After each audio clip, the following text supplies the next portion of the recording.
Hey gorgeous, welcome back to the makeup aisle. Today's video is going to be my week 2 update for my monthly makeup drawer in August. This video will basically go through the items that I used last week. I'll give you very tiny reviews on everything, just talk about how I felt things worked.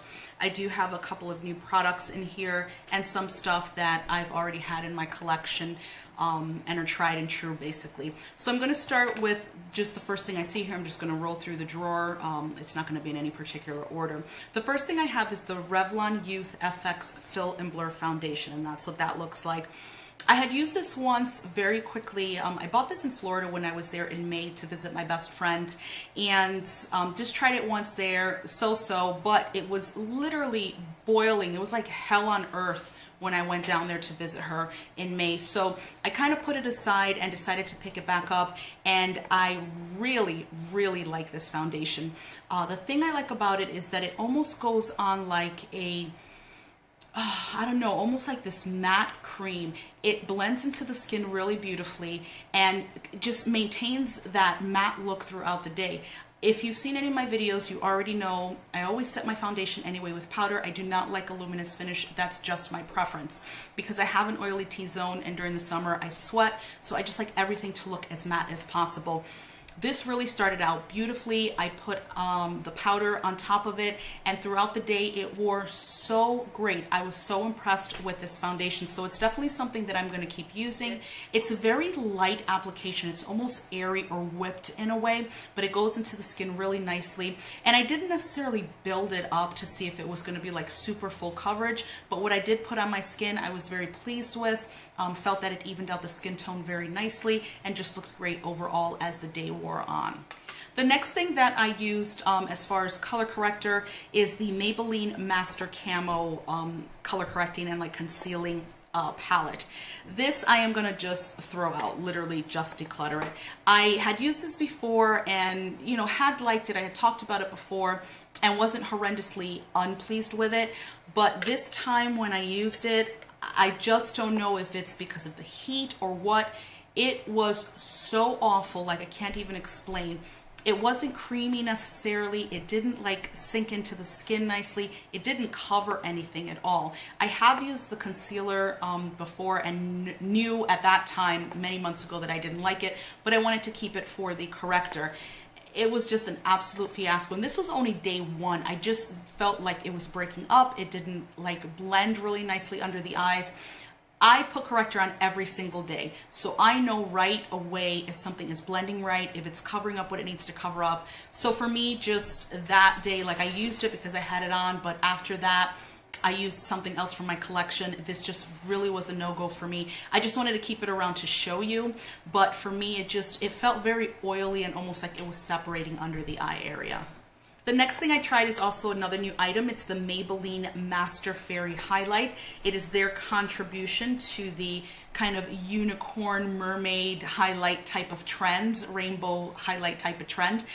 Like this very much. It's beautiful on the skin. I don't feel that it shows any texture. You can build it up. It's not one of those that right off the bat it's just on your skin and it's like a beacon blaring from Earth into space. But you can build it. And what I like about it too is that the stripes here, I don't know if you can see that, the stripes there are pretty wide. So if you wanted to just get into the blue or get into the yellow or any of the other shades, you can absolutely do that with a small brush. I just tend to swipe it from top to bottom, grab all the colors, and they look absolutely gorgeous on the skin. The primer that I used last week is the Maybelline Baby Skin Instant Pore Eraser. This is one of my favorite primers. It's one of those that necessarily hasn't reinvented the wheel per se, but it's an overall very solid product on the face. I will say that when you're putting this on, because it is silicone-y, it's clear and almost like a gel consistency. I pat it more than kind of spread it over my face. I'll spread it a little bit and then just take my fingers and start patting it into the skin, and that alone will spread the product throughout my face. I feel it does a really nice job on the skin. It doesn't feel oily, it doesn't feel heavy. I feel that foundation lasts very nicely over this primer. And like I said, it's just one of my favorite primers, drugstore or high-end. It's really good for what it's supposed to do in erasing the pores and kind of filling in the pores at the same time. The next item that I have is something that I actually did not get to use, so I'm going to leave it in here to use for next week, and it's my Fiona Styles Radiant Aqua Eye Veil in Baltic, which is a purple. I talked about this before because I had gotten a bunch of Fiona Styles stuff from ULTA for 75% off, and this was one of the items that I had been wanting for quite some time. You can probably pick that up as to how that looks. So it's basically a cream shadow. Again, I just didn't get around to using it. I have swatched it and I like the way it looks on my hand, so I am hoping that the lasting power on this is as good as the swatch. The eyeshadow palette that I used for this week was my birthday gift from ULTA, and it is the NYX Happy Birthday eyeshadow palette. I know a lot of people have picked this up. I believe it was like June, July, and August. If your birthday was in any of those months, you got this palette for your birthday. This is the way the colors look. First of all, it comes with a really nice sized mirror there. I don't want to blind you. And then these are the shades in the actual palette. The shades, when I opened this palette, really impressed me. I love the way they look. This orange is absolutely gorgeous. Overall, when I use this is a palette that it's okay if you spent like 10 bucks on it. It's okay.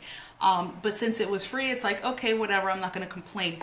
Overall, the shadows to me felt almost like muddled in a way as I was blending some of them out. Staying power though is very nice with these shades. I felt that as the hours progressed, they didn't necessarily start breaking down on my eyes or, you know, get like, sometimes you get that beading if you have very oily eyelids, which I do.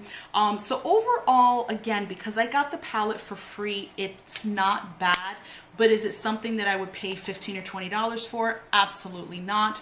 And to be honest, if I knew buying it, what kind of the shadows were like, even at $10, I probably wouldn't purchase it. But for me, NYX has always been hit or miss.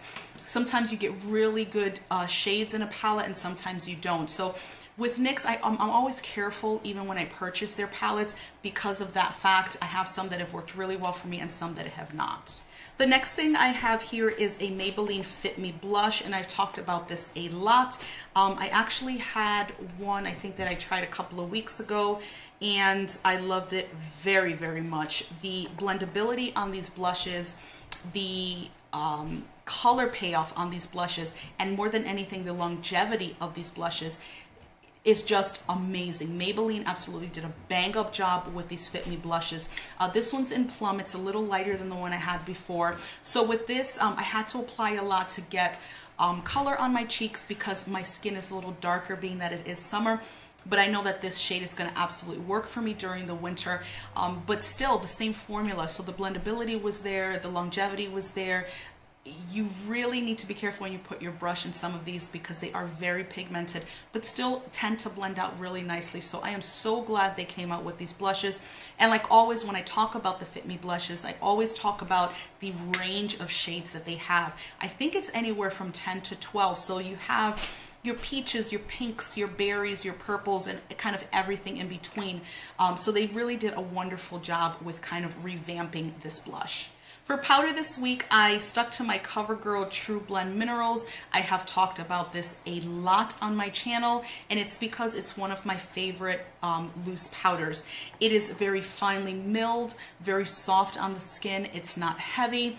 It covers up beautifully, and it's just one of those powders that's just overall good from start to finish. This is a drugstore product, so which is even better because it is very inexpensive. So wherever CoverGirl is sold, you can grab these. Mine is in medium, and it tends to fit me beautifully. For concealer this week, I picked up my Photo Focus from Wet n Wild. This came out with the Photo Focus foundation and literally turned the makeup community kind of on its ear. This is an excellent concealer from the drugstore, and between this and using it with the Photo Focus foundation, Wet n Wild hit it out of the park with these two products. It's just absolutely gorgeous. It is soft under the eyes, blendable. It's not a full coverage per se, but it is perfect coverage for an everyday type of look. If you're trying to do a full face, like beat the face for the gods type of thing, this is probably not going to be for that, but an everyday type of no makeup look, this is absolutely gorgeous. There is no flashback on it. So between, like I said, this, the foundation, and they also have a photo focus pressed powder, which I do own. It is like the trifecta of perfection. I really do like these products a lot. For highlighter this week, I used my Jouer powder highlighter in Rose Quartz, and I'm going to try like hell not to blind you because this complete package is mirrored, but that's the way that one looks there. They have several of these highlighters. Just a good solid highlighter. It's not something, again, that's reinvented the wheel, but it looks beautiful on the skin. It doesn't show texture. It lasts. You can build it up, and I just think it's just a beautiful highlighter all around. For lip products this week, they were both from Victoria's Secret. The first one I have is their Velvet Matte Cream Lip Stain. They have so many, like so many shades in this liquid lip that it's crazy. It's almost overwhelming because they have so many shades. But I chose this one. It was something that was closest to what I normally like to wear. What I did find, unfortunately, when I put it on, it was a little too orange for me. But what I did was I used this color gloss also from Victoria's Secret. It's Lip Shine, basically a lip gloss, over top this, and it just turned it into the prettiest brownish type of shade. So these two together for me worked very nicely. This alone, again, a little too orange, but when I put this lip gloss on top of it, it worked beautifully. I love the way it felt. It lasted a really long time.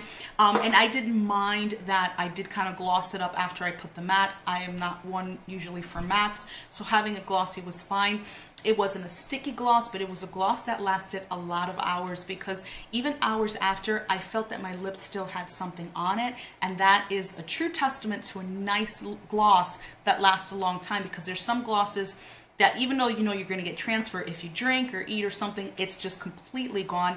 This I felt lasted many, many hours and still had my lips feeling hydrated and moisturized. The last item that I used last week is a contour palette, and this is the Rimmel Cake Contour Palette, and this is what it looks like. I think most people have seen this.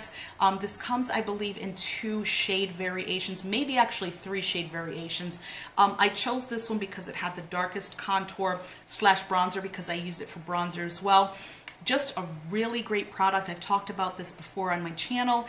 I love the way the contour works. It doesn't look muddy on the skin. It doesn't feel like you just have like a strip of poop on there. I mean, it just blends out really beautifully. Highlighter is very nice as well. I don't use it as often as I do the contour shade, but the contour is absolutely gorgeous. The blush is a little peachy for me because I don't tend to use these types of shades, but it is very nice, very blendable, very wearable, and really nice on the skin. That is going to do it for this week's kind of review as to the products that I was using. I am going to start using new products tomorrow, and so next week I will have an update on week 3 of my August monthly makeup drawer. I hope you enjoy these videos and the way I'm kind of bringing them to you in kind of the format that I'm bringing them to you. Please leave a comment below if there's anything else that you'd like to see kind of spun into these, if there's something you're thinking about. Thanks so much for spending a few minutes of your day with me. Please subscribe before you leave. Click that little bell as well so that you know whenever I upload new content. Give this video a thumbs up if you enjoyed, and I will see you in the next one. Bye.